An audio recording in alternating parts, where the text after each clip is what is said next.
I will take the privilege of being the chair and the moderator of this session to ask the first question before I open it for questions to the room.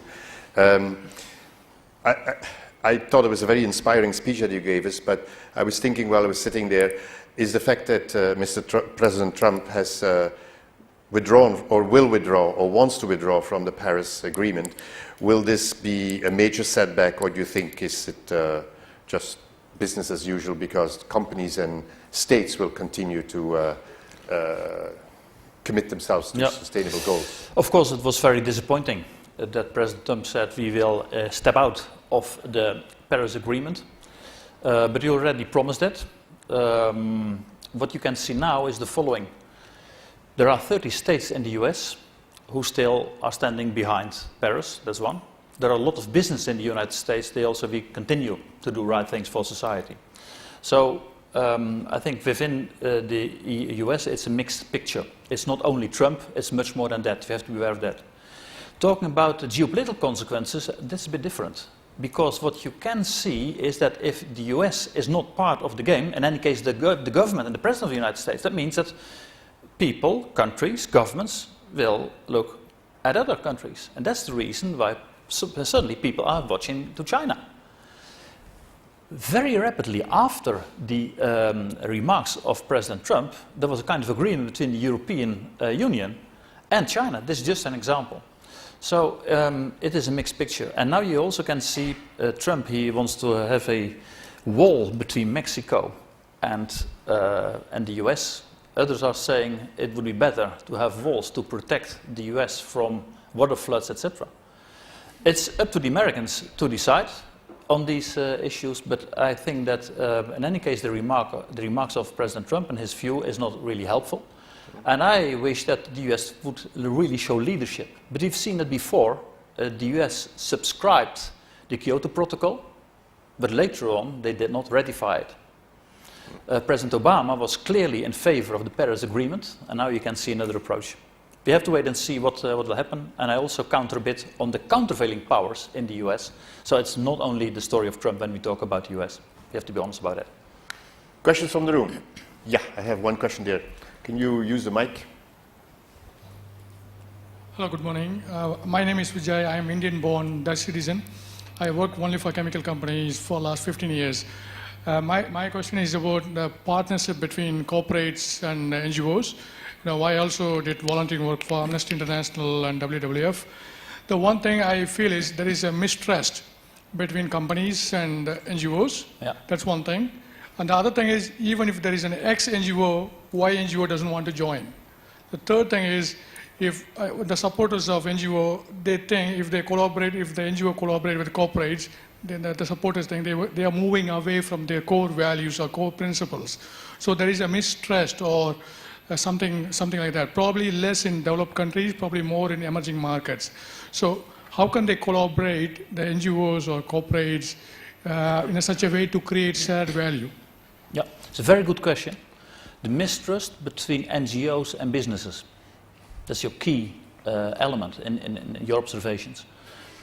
When we talk about NGOs, and you know much better about NGOs in this part of the world than I do, but I'm in any case aware of what's happening in Europe. There has been traditional role for NGOs, that is criticizing companies, delivering actions, organizing demonstrations, and sometimes claiming things in the direction of the government. These are the traditional views of the NGO, creating awareness, attracting publicity, and using your actions to attack companies. That was the traditional role, and still there. What we've seen in the Netherlands is that there's also another possibility.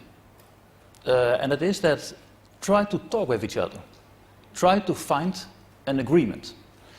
And I said something about my province, where I'm from. We have also fishermen there. They are busy with oysters and mussels and so on.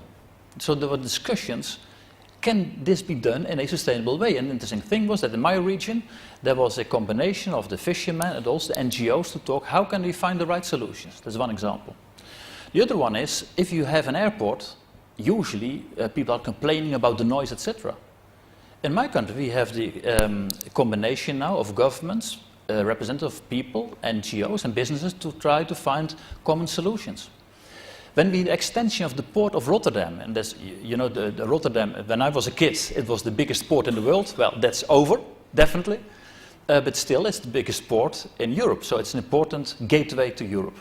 That means you must extend your port. But the question is, could this be done in a rather quick way? Because Chinese investors said, if this takes too long, then we will invest in other ports. And the good thing is that the port authorities, they had excellent contacts with NGOs, local governments, businesses, just in order to talk with each other and to try to find the solutions. And because of this good cooperation, it could be realized rather quickly.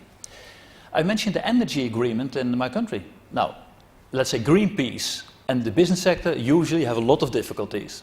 But this was an example that the chairman of the Dutch Employees Association worked together with the chairperson of Greenpeace in order to find solutions. So I'm mentioning these two roles. Is it only a matter of demonstrations and actions, or is there a willingness to cooperate? And maybe it's a risky affair sometimes, because then you're part of compromise, that's true. On the other hand, I think you can realize more if you are working together with others. It also depends a bit on the willingness of companies to interact in the right way. You must have an open mind. You must have the willingness to discuss about everything and to be honest about what you're realizing. So it's a combination of rethinking business models, having the right communication, honesty in what have you realized, and be open in discussion. So I really hope that NGOs will take up that second position instead of just taking care for actions and demonstrations. Before I take the second question, I will use this opportunity to promote SMU. We have this wonderful Masters of Tri-Sector collaboration that is precisely about creating that trust between government, NGOs, and businesses. And we spend the whole year with our students on doing that. And it is a challenge. Any other question? Yeah, I have a second question there and a third question there.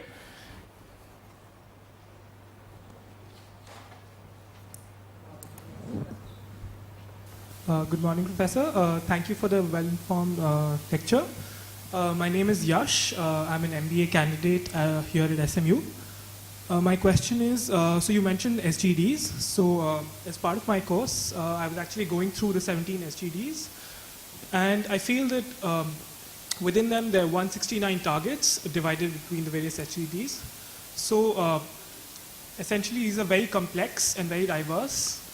And the second point is there's no international agency or common body which actually has ownership for delivering these SGDs. So as per my understanding, it's basically the countries who subscribe to it are basically responsible for fulfilling them. So I'd like to ask you, how do you expect or how do you think that companies and corporations moving forward should work? What should they do to help implement these goals, keeping in mind this complexity and this lack of common ownership? Yeah, it's a complex question because you talk about complexity, different companies and strategies. What should you do to do things in the right way? Let me start by saying something about the smaller companies. I've said something now about the big corporates, but it's also good to underline the role of others. Because the big companies, they have the economies of scale, financial resources and organization. How about SMEs or family businesses? What I can see in my country is that already 60% of the SMEs are involved in it. And why? Because they are working together. They are getting knowledge about different developments. And the family businesses is usually connected with issues around what are the values of our company? What is our position in society? And that brings me to the general point. If you talk about businesses today, it is about mindset and mainstream. Mindset means what's in your mind. Do you have the willingness to talk about these issues and ask yourself the right questions? A question like, what are our values? What's our purpose? What's our legacy? That helps. You must also have the willingness to reflect. Second point is, lay a connection with the global agenda. SDGs is not something abstract. You can act. You can put these things in the midst of your own activities, if there is the willingness to do. And then we also have international networks. UN Global Compact, for example, is interesting because it's a network of a lot of businesses worldwide. That also can be helpful. We have the World Economic Forum. That's also helpful. We have the cooperation between Singapore and the Netherlands. I talked about that with our ambassador. So there are a lot of possibilities you can do. The key is what's in your mind and how can we change the mainstream. And therefore, and we must not be too optimistic. I have given, I think, an optimistic story, but also my country, a company like AkzoNobel, is threatened by investors from the United States who just want to take over. Of course, we have also in the financial sector a lot of people who are just talking about making revenues in the short run. It's true. Also, therefore, I think the financial sector, I haven't said something about it, but is really key. What is the role of banks, insurance companies, pension funds, private equity companies? How are they acting? So, in fact, it's a broad approach you need, and that also, regards the financial sector. If a bank, and you refer to the fact I'm now a supervisory board member of ING, a bank has, for example, the obligation to think about their investment policy. In which projects do we invest or not? And if you talk with your clients, do you really talk about their business model? We have another bank in the Netherlands, ABN AMRO, they say, well, if we talk about new business clients, our question is always, what is your CR policy, corporate responsibility policy? And if you have companies with a long-term approach, it's also helpful for the bank as such. We can see that banks like ING are involved in financing the circular economy. The Rabobank in the Netherlands, for example, is involved in green bonds. I can give many of these examples, but I think it's an approach we really need collectively. You have to work together on it. But I guess that behind the question is also, it's all built on voluntarism. Should there be more management of this? Should there be an institution that, that promotes in traditional times, we always talked about government regulation. When I was a student in the 70s, beginning of the 80s, if you had a societal problem, we said this is a political problem, and how to tackle these, that was planning, financing, regulation. And of course, you must have regulation. If you talk about environmental issues, you must have regulations on the right scale. You must have fiscal measures, tax measures. It's all necessary. I agree on that. But at the same moment, you also need the business sector on board. That was the difference between Copenhagen 2009 and Paris. Copenhagen was predominantly governments. And you could see in Paris that much more it was also about businesses. Ban Ki-moon, the former Secretary General of the United Nations, he will never reach the SDGs without the private sector. So you must have new governance models. And that means that also the government must be a partner in a network of relationships. I said something about triple helix constructions. So therefore the government must be meant to be a partner in relation with others. That's helpful. You have the financial policy, being a launching customer. Governments are playing an important role in doing investments. Well, the question is, what does it really mean? And sometimes you can see difference between the national authorities and the local authorities. In my country, let's say if you talk about national level, I think 96% really has to do with sustainability criteria. But if you watch at the level of provinces, of states, it's lower. So you have to improve those things. So you're completely right. You must talk about what about the content of decision making, what about the governance issues. But also we have to renew and we have to talk about the global dimension. I mentioned KLM. Now we talk about carbon pricing. And I think it's really important. But what if we would have carbon pricing at the national scale and you have competitors from the Gulf states? That's the difficulty. So you must be honest also in the way you are deciding. So you have global measures, European measures, but it's a national one. It's not very easy, of course, but you have to rethink the way of decision making and governance and regulation. I had a question here in the middle. You know, it should work. It automatically comes on. Goedemorgen. Goedemorgen, Professor Balkenende. I just learned from my French teacher, my Dutch teacher here. You're a quick learner. Thank you. I'm Yi from SMU School of Business.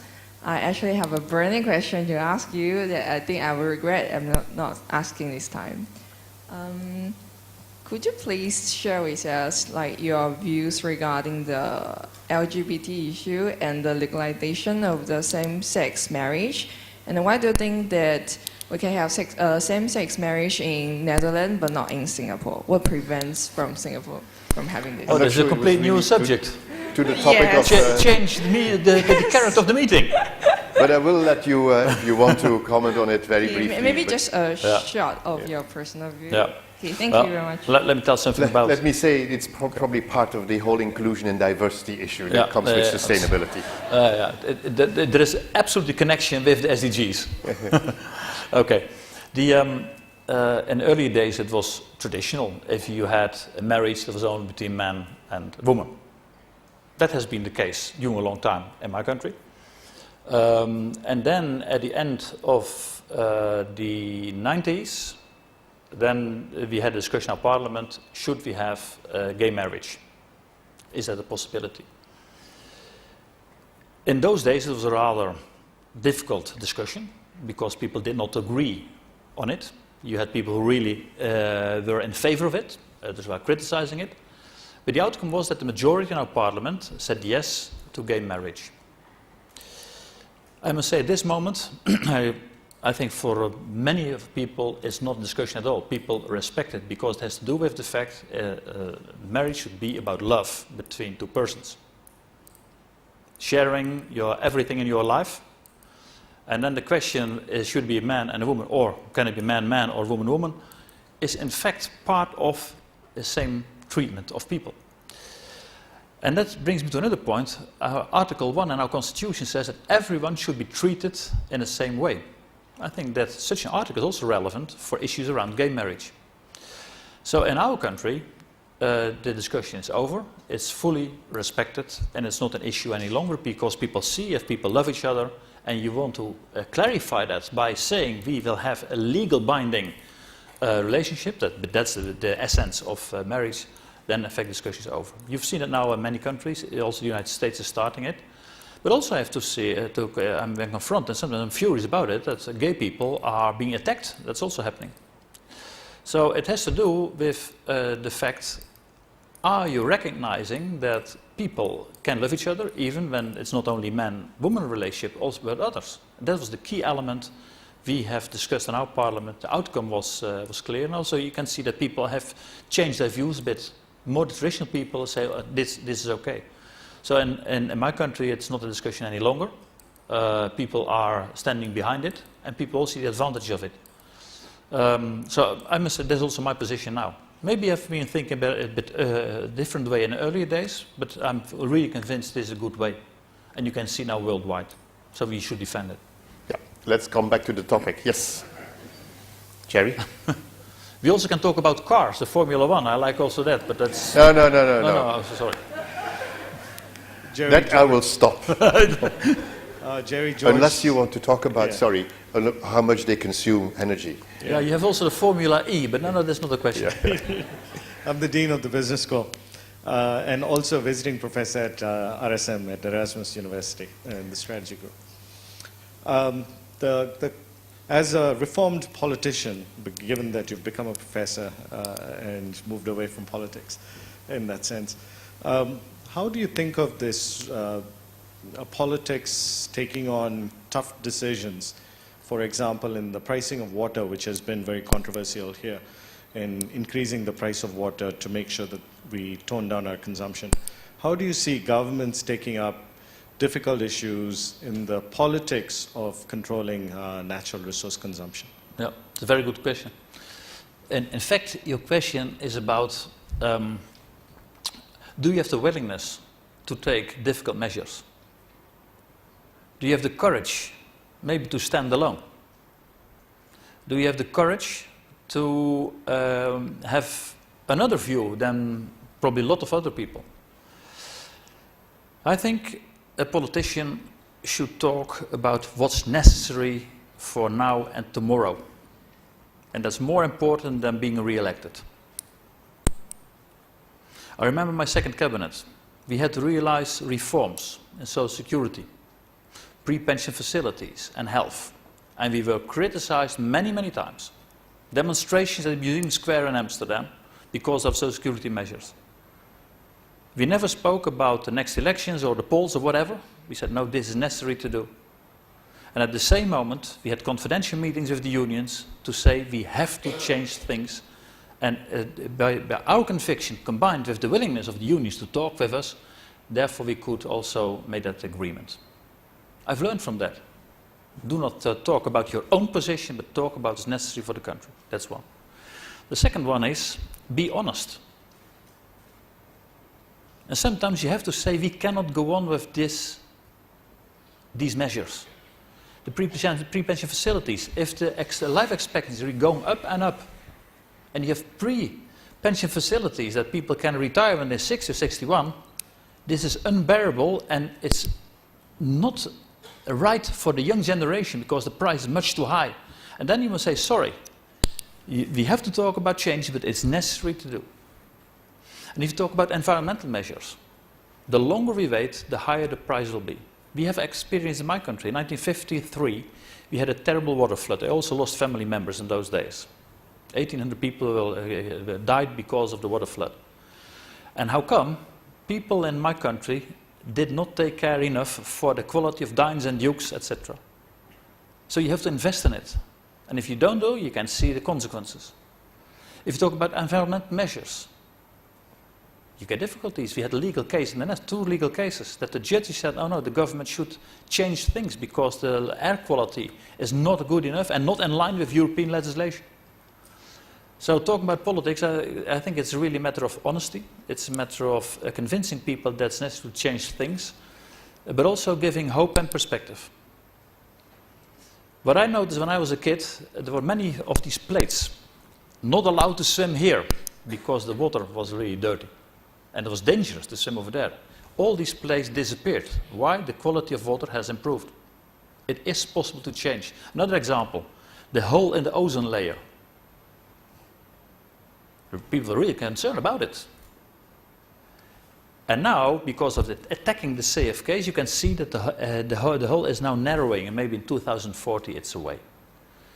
The Dutch among us know that there was Wubbo Ockels. He was a famous astronaut, and unfortunately he died because of cancer. He was a great man. And I met him in Isle of Aruba in the Caribbean.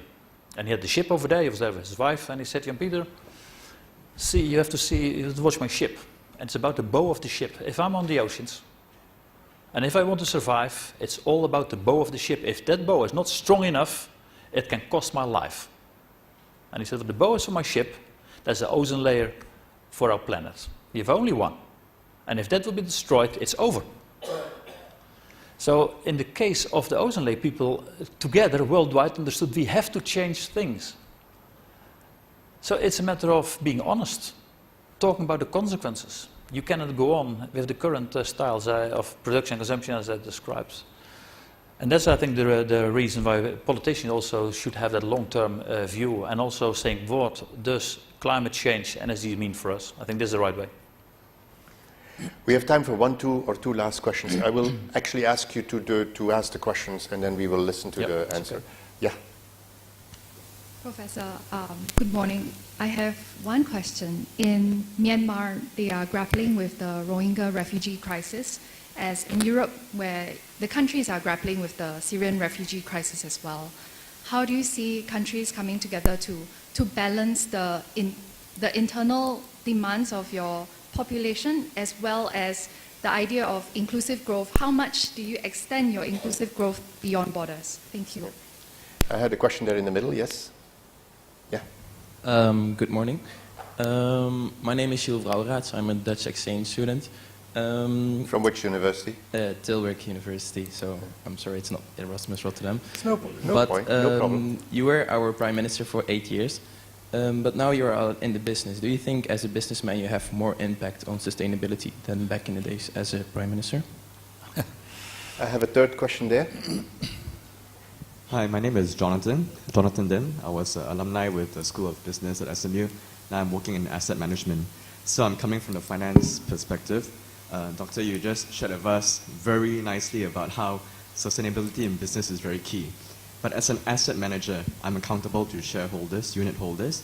And even if I attempt to create an index or something, an ETF for the local populace or the regional populace to invest in for ESG, the main contention I will always face is about profit.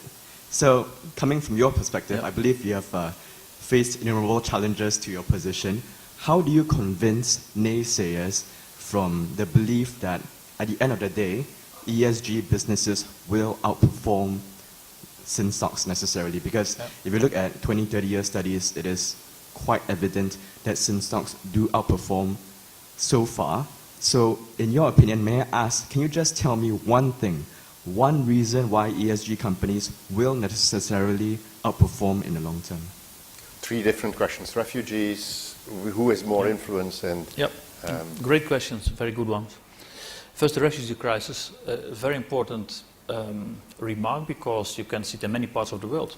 You talked about Myanmar, you mentioned Syria, we can add also Africa. So you can see enormous flows of migration worldwide.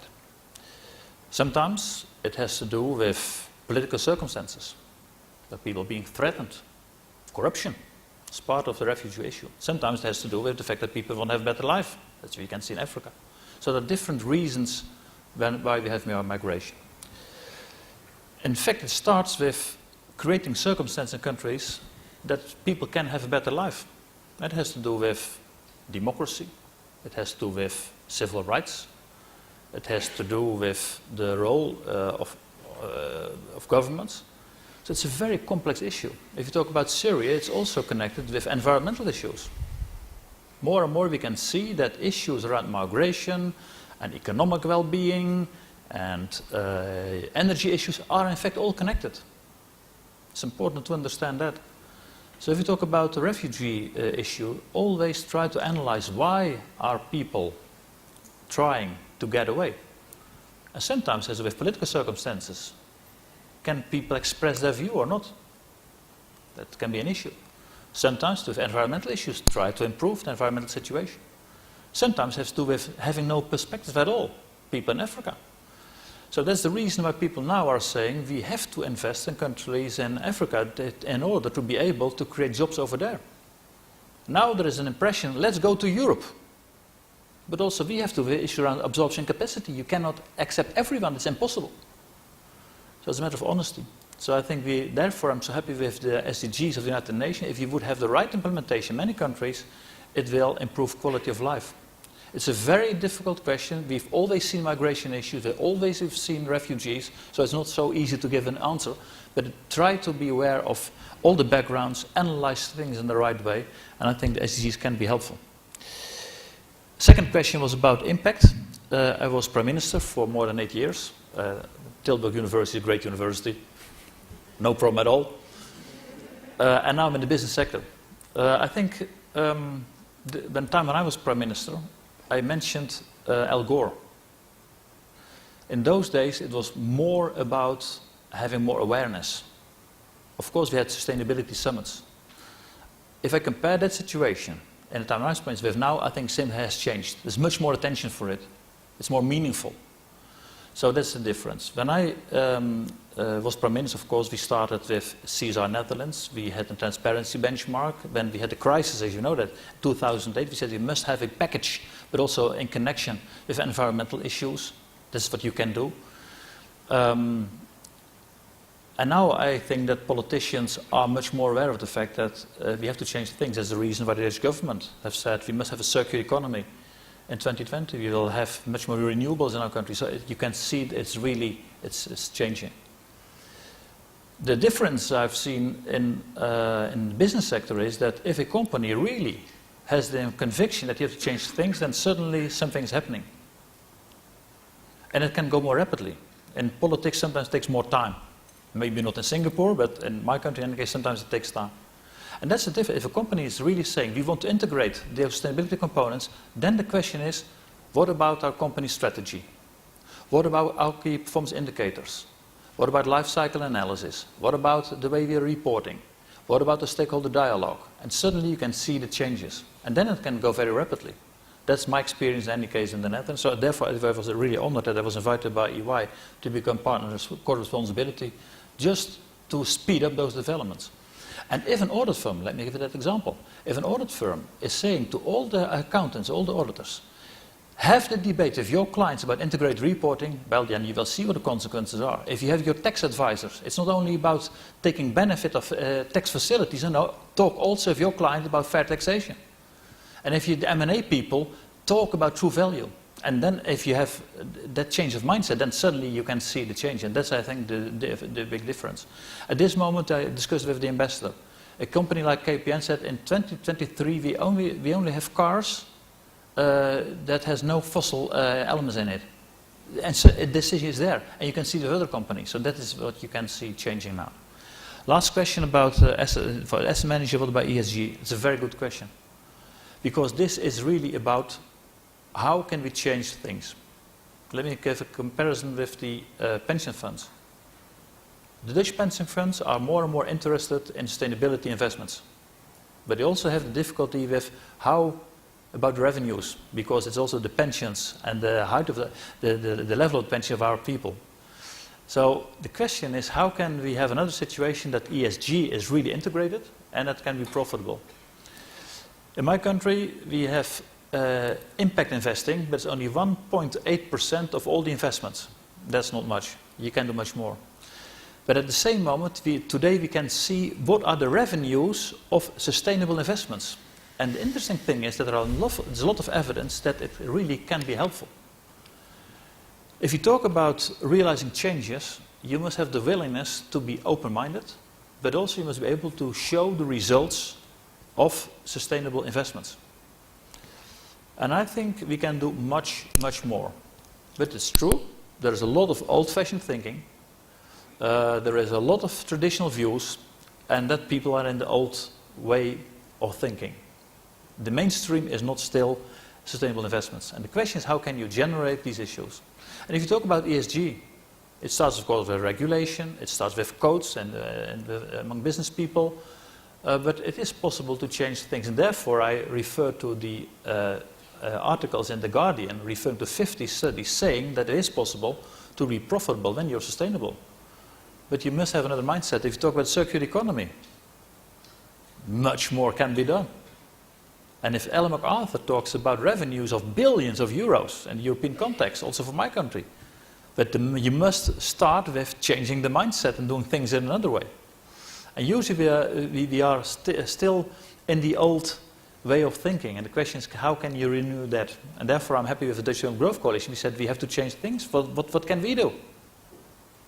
And when you talk about the financial sector, which type of investments should we do? Sometimes it's clear. We do not want to invest in tobacco. We do not want to invest in fossil elements. It's changing. But also you can see that if you have this pressure, you also can change it. I think the Shell company is very interesting. They're changing the business model. I know people now of the Shell company are involved in the transition. That was not the case some years ago. It's changing. And that gives me hope. So we have to talk about what are the consequences of ESG, talking about assets. Maybe I should mention one last book.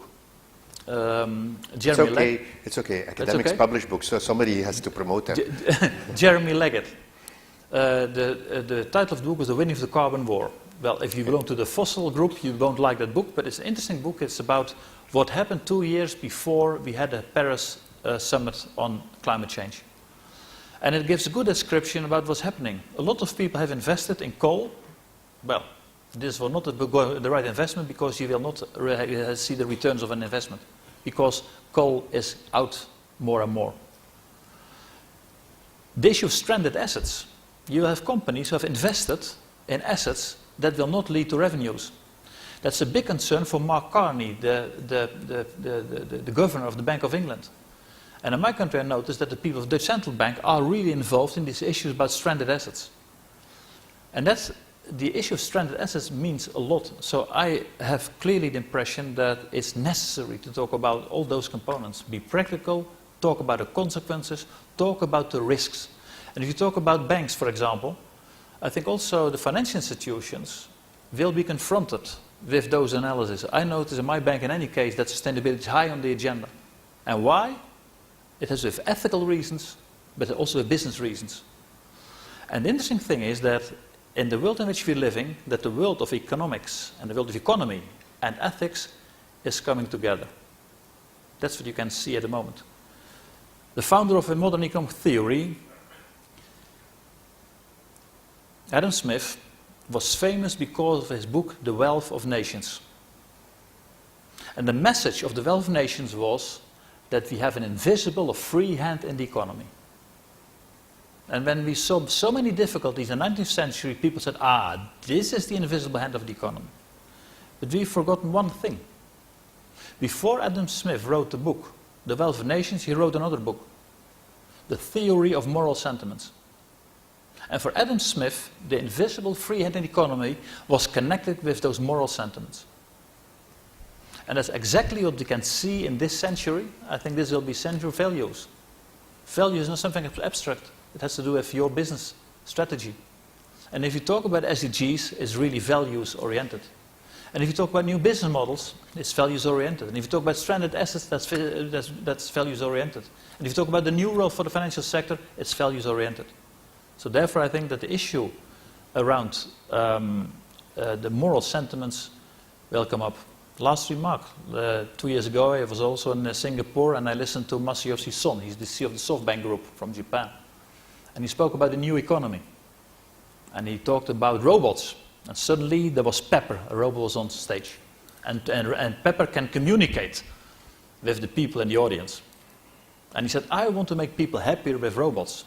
And then somebody in the audience, he said, yeah, I believe you, Mr. Son, that you want to make people happy with robots. But what if these robots are in the hands of terrorist groups? Then they become monsters. And then he said, you're right, in the world of artificial intelligence, it is about the moral code.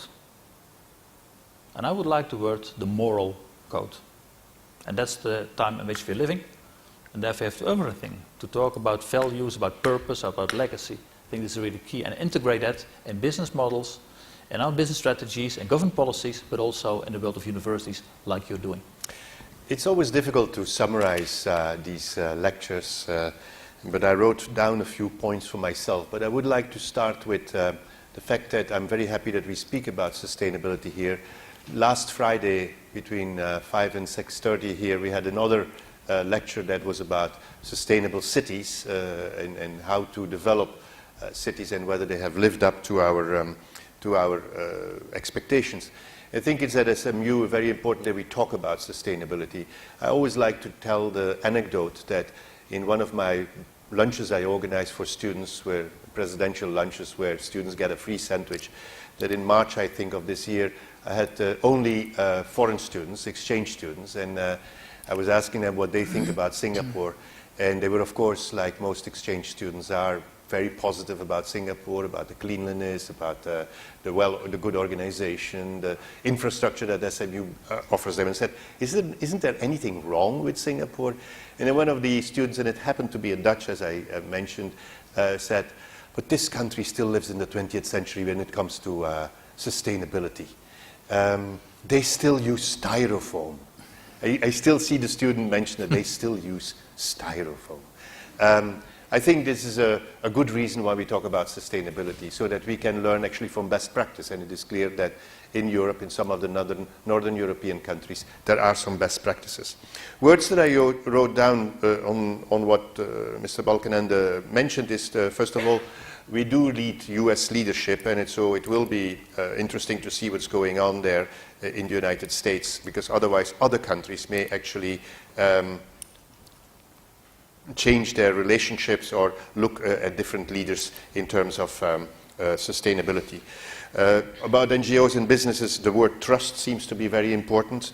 It's about sustainable goals, it's about mindsets also. For a politician, it's about conviction and hope, and I sort of wrote all these interesting words together. I actually do want to quote some that I found on internet by Mr. Balkenende, that is, without moral awareness, there can be no sustainable recovery. So the moral awareness is important. And as a sort of a tongue-in-cheek at the end, I will share with the Dean of the School of Accountancy that the world will be saved by the accountants. Thank you very much, Mr. Balkenende, and let's give him a warm round of applause.